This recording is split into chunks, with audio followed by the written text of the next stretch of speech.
remain somewhat open after the closure, जैसे यहाँ दिखाया गया है, which will lead to the backflow of the blood toward the right ventricle, and it does not open properly.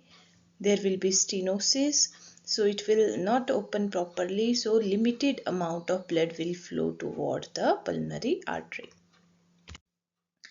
Then introduction, जो मैंने बताया कि pulmonary artery mainly carries blood toward the lungs. So ये जो pulmonary valve है,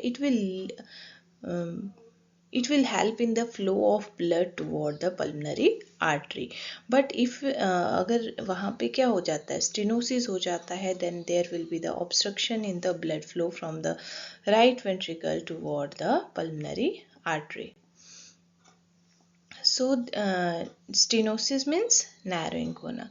तो यहाँ पे एक पॉइंट पे भी नैरोइंग हो सकती है और there are several point where narrowing will occur. So we will discuss it in the next slides. Pulmonary stenosis most common cause है right ventricle outflow tract obstruction का. राइट वेंट्रिकल से outflow, outflow मतलब बाहर, blood कहाँ जा रहा है, pulmonary artery से लंग्स की तरफ जा रहा है. तो right ventricle outflow tract obstruction का ये मोस्ट कॉमन कॉज है और it account for 8 to 12% of all CHD.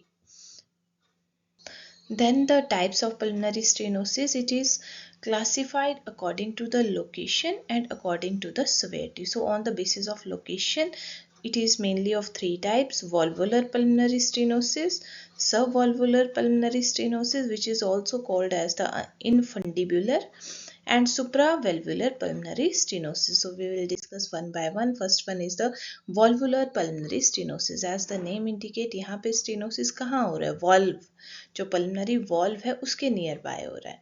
तो जो pulmonary valve है, it is mainly semilunar shape and it will consist of the 3 leaflets. जैसे यहाँ भी दिखाया गया है, तो इसमें कितने हैं, 3 leaflets इसमें present हैं. So pulmonary valve is a dome shape and the opening is narrow. तो इस कंडीशन में क्या हो जाएगा कि जो ओपनिंग है वैसे ओपन मतलब वाइडली ओपन होता था, बट अब क्या हो गया, नैरो हो गया है ना, ओपन प्रॉपरली ये नहीं हो पा रहा है, जिससे लिमिटेड ब्लड ही आगे फ्लो कर पाएगा. And the leaflet are fuse together, की जो लीफलेट है they will fuse together and they become the thickened. Thicken हो जाएंगे तो वो कॉन्ट्रैक्ट नहीं हो पाएंगे और रिलैक्स नहीं हो पाएंगे. It is called as the dysplastic valve. कि जो लीफलेट हैं they become thick, so it is called as the dysplastic valve. The next is the second one is the subvalvular pulmonary stenosis.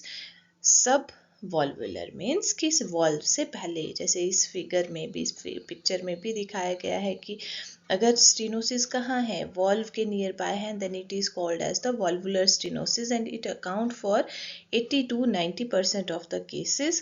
But when it is present before the pulmonary valve, then it is called as the subvalvular stenosis and it account for 5% of the cases. So here the stenosis is present below the pulmonary valve. Here the muscle under the pulmonary valve become thickened. जैसे यहाँ दिखाया गया है कि क्या हो गई है, जो मसल्स हैं pulmonary valve के नीचे क्या हो गई हैं, थिक हो गई हैं. So pulmonary valve easily contract or relax नहीं हो पाएगा. This is caused by the additional muscle bundle in the right ventricle. The third one is the supravalvular stenosis. Here the narrowing is present above the pulmonary valve. Supra means above. So there can be one or more than one area of the narrowing. ठीक है, एक से ज़्यादा areas में ये narrowing हो सकती है. अब जैसे कि ये पल्मनरी आर्टरी है and here this is the pulmonary valve, so narrowing above the pulmonary valve. ठीक है, pulmonary artery में वो कहीं भी हो सकती है. This is the left and the right branch of the pulmonary artery. Narrowing यहाँ भी हो सकती है, यहाँ भी मल्टीपल लोकेशंस पे ये नैरोइंग हो सकती है. Then next is the on the basis of the severity. severity के basis पे, pressure gradient के basis पे ये severity के basis पे डिवाइड किया गया है, प्रेशर ग्रेडियंट के बेसिस पे. तो it is divided into mild, moderate, severe and then the critical. So यहाँ पे जो प्रेशर ग्रेडियंट है, it means difference in the blood pressure between the right ventricle और द पल्मोनरी आर्टरी, जो difference है तो वो मतलब क्या है, वैसे तो सिमिलर जैसे थोड़ा बहुत माइन्यूट डिफरेंस होगा पल्मोनरी आर्टरी और राइट वेंट्रिकल के प्रेशर में, और जो नॉर्मल है that is less than 20 mm of Hg, but if it is more than और equal to 30 to 40 mm of Hg के बीच में है, then it is called as the mild pulmonary stenosis, and if it is between 40 to 60 mm of Hg, then it is called as moderate pulmonary stenosis, and if it is between 60 to 70, then it is called as severe pulmonary stenosis, and if it is more than 70 mm of Hg, then this condition is critical, it require urgent intervention. सो जो सवेटी के basis पे है that is on the basis of the pressure gradient की pressure difference कितना है right ventricle और pulmonary artery के बीच में. Then next is the pathophysiology. तो इसमें बोला गया है कि अगर पल्मोनरी स्टेनोसिस की प्रॉपर ग्रोथ नहीं होती है ड्यूरिंग एम्ब्रियोनिक पीरियड, उसकी फॉर्मेशन प्रॉपर नहीं होगी, then that will also lead to the development of the pulmonary stenosis. तो जो pulmonary valve की growth है that will occur happens in the first 8 weeks of the fetal development, and the exact cause is unknown, but there may be some risk factor which will lead to this condition which we have previously discussed. Then इसमें mainly क्या है कि pulmonary जो valve है that become narrowed क्यों होगा, because of the hypertrophy of the muscles. So narrowing की वजह से there will be the obstruction to blood flow from right ventricle toward the lungs. अब जो right ventricle है वहाँ से blood कहाँ जाना था, lungs में जाना था, but उसमें क्या हो गया है, obstruction हो गया है. ठीक है, these are the lungs and this is right ventricle. Here pulmonary valve is present. अगर यहाँ से ब्लड आगे नहीं जा पाएगा तो उसका क्या हो रहा है, बैक फ्लो हो रहा है ना. राइट वेंट्रिकल से कहाँ चला जाएगा, राइट एट्रियम में. राइट एट्रियम से there will be the back flow of the blood toward the inferior vena cava. So right ventricle work harder to pump the blood and right ventricular hypertrophy. अब जब blood आगे move नहीं करेगा तो heart muscle have to work hard.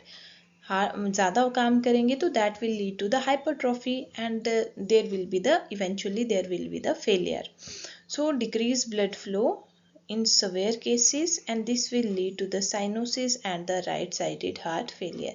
अब right sided heart failure है तो there will be the backflow of the blood toward the major veins, जैसे कि inferior vena cava में backflow होगा. that will also lead to the leakage of the fluid toward the surrounding tissue, जैसे कि abdomen वगैरह में क्या हो जाएगा, ascites present होगा person को, जैसे which will lead to the abdominal distension.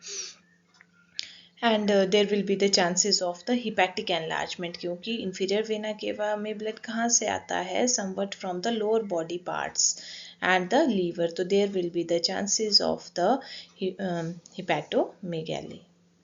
Congestive, there will be the chances of the congestive hepatomegaly which will result in the visible distension of the abdomen. The next is the clinical manifestation. Symptom may vary depending on the severity of the pulmonary stenosis. If the pulmonary stenosis is mild, then the person will be asymptomatic, but when it is moderate or severe form, then there will be the appearance of sign and symptom. Then sign and symptom include bluish tint to the skin because there will be low oxygen level in the blood, so this will lead to the bluish discoloration of the skin. The next is the abdominal distension. So it is a classical sign of the right sided heart failure, and there will be the backflow of the blood toward the inferior vena cava toward the liver, which will lead to the leakage of fluid into the abdomen. This condition is called as the ascites. So ascites will lead to the abdominal distension. The next is the poor weight gain, failure to thrive in infant with severe blockage, because maximum of the blood is used for the overworking of the heart, because heart has to overwork है ना, ज़्यादा काम करना पड़ रहा है heart को, तो ज़्यादा एनर्जी कहाँ यूज़ हो रही है, उसकी वर्किंग में यूज़ हो रही है, तो बच्चे की ग्रोथ एंड डेवलपमेंट में कम एनर्जी यूज़ हो पाएगी, which will lead to the poor growth and the development. Then next is the swelling in the feet, ankle, face, eyelid or the abdomen. This is due to the right sided heart failure. there will be the swelling in the extremities. So next is the heart murmur. This is the abnormal heart sound because उसमें क्या हो रहा है कि pulmonary जो valve है that is not properly closed. So this will lead to the abnormal heart sound. And shortness of the breath because जो blood है that is deoxygenated, oxygen content कम है which will lead to the shortness of the breath. This is mainly during the physical activity or it may also occur during the rest in the severe cases. Then there will be the loss of consciousness and the chest pain. Chest pain क्यों हो रहा है? Because due to the strain on the heart. क्योंकि pulmonary valve narrow है और ज़्यादा strain heart के ऊपर है, that will lead to the chest. The next is the diagnostic evaluation. Diagnostic evaluation include the history, physical examination करेंगे. Then there will be the auscultation. Auscultation में there will be the ejection murmur because pulmonary valve is stenosed, so there will be the obstructed flow of blood from the right ventricle toward the pulmonary artery, which will lead to the abnormal heart sound. Abnormal murmur is heard mainly in the left upper sternal border, which is also called as the ejection click. जिसमें main है that is the ejection click. The next is the ECG. ECG normal in mild cases but right ventricular hypertrophy in the moderate to severe cases.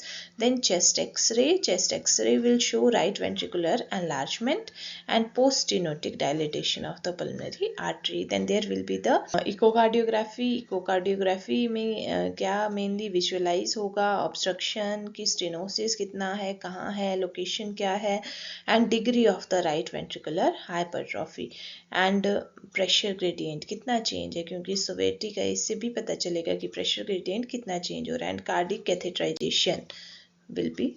The next is the neonate with critical pulmonary stenosis कि अगर क्या है person को critical pulmonary stenosis है, then immediate management की ज़रूरत है उस condition में.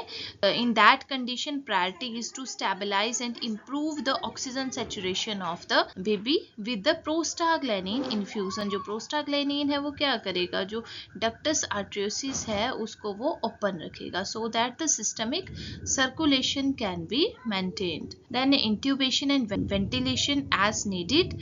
Inotrope support as needed. अब inotropes क्या करेंगे, they will increase the contractility of the heart. जो muscle contractility है उसको improve करेंगे और heart rate को वो decrease करेंगे. Then infective endocarditis prophylaxis जो कि lifelong चलेंगे and close follow up to monitor and record the right ventricular pressure and assess the right ventricular function because इसमें जो ज़्यादा effect है that is on the right ventricle first and it will also lead to the right ventricular failure.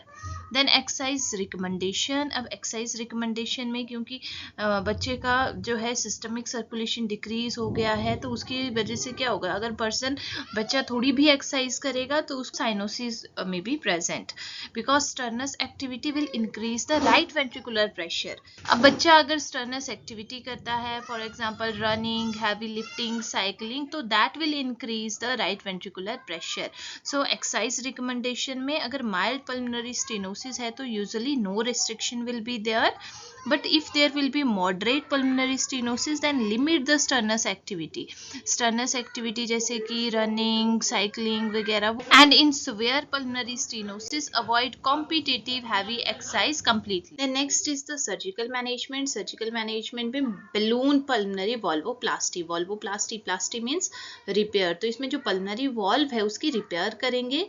Deflated balloon tipped catheter insert करेंगे up to the pulmonary valve and जब pulmonary valve पे वो पहुंचेगा तो उसको inflate कर देंगे. तो इन्फ्लेट करेंगे तो जो स्टेनोसिस है, जो नैरोड वॉल्व है वो थोड़ा वाइड हो जाएगा and that will increase the blood flow. After that the balloon is deflated and removed.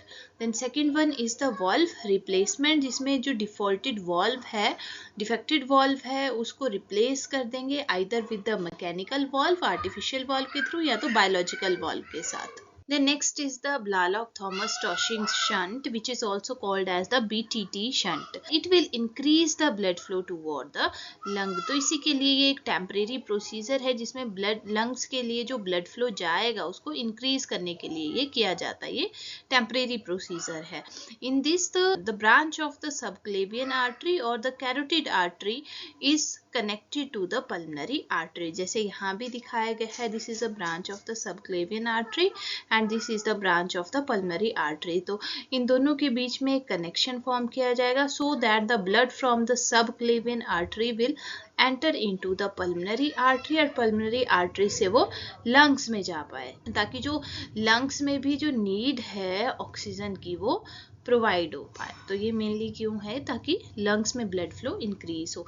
This will relieve the cyanosis and while the infant is waiting for the corrective or definitive surgery when their heart is larger. और इस condition में क्या है कि जो right ventricle है उसकी भी एनलार्जमेंट है, तो उसको भी इमीडिएटली कोई करेक्टिव प्रोसीजर नहीं हो सकता है, तो उसके लिए ये टेम्परेरी प्रोसीजर किया जाता है. The next is the complication include the cyanosis in case of critical pulmonary stenosis, arrhythmia will be there, sudden death में occur and right ventricular failure and infective endocarditis will be there.